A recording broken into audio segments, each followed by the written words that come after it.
It is exactly a week now since Dr. Eugene Ruzagira and his family vacated from their home after being hit by part of this perimeter wall you see right behind me when the heavy rain swept through the country.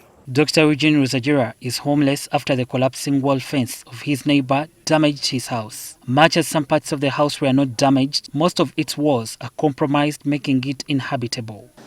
Dr. Ruzagira, who has since sought refuge at a relative's home, recalls the moments when the sad news was delivered to him and the trauma his 10-year-old son is experiencing. The people who were injured were two adults.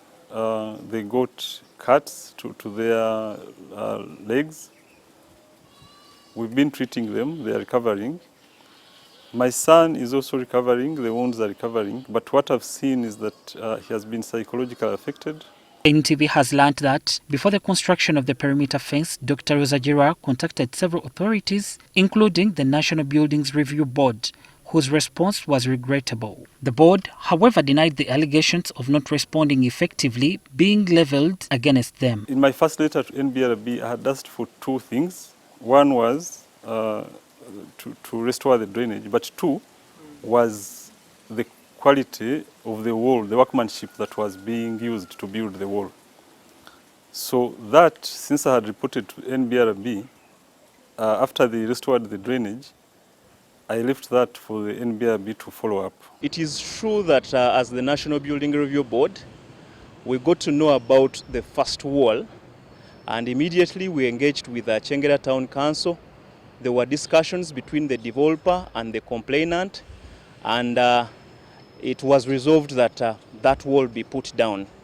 However, for the second wall that collapsed, as the board only got to know about it at the point of its collapse.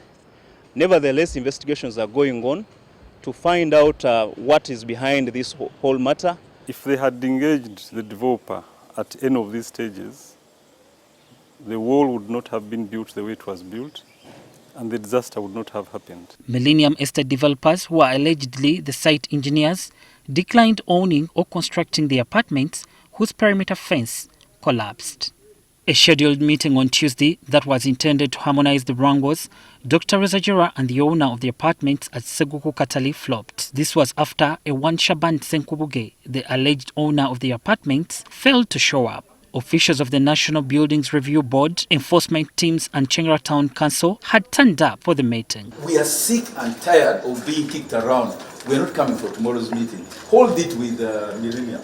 In today's closed meeting, the two parties have agreed to hire property valuers to assess the damage to determine all the necessary compensations and repairs. Offering to reimburse all the medical expenses so far made on the victims of the tragedy. Second, to get an alternative accommodation to the doctor within the vicinity. So we didn't want to antagonize his life and the family so much with the alternative until the restoration. Beckham Linde for NTV.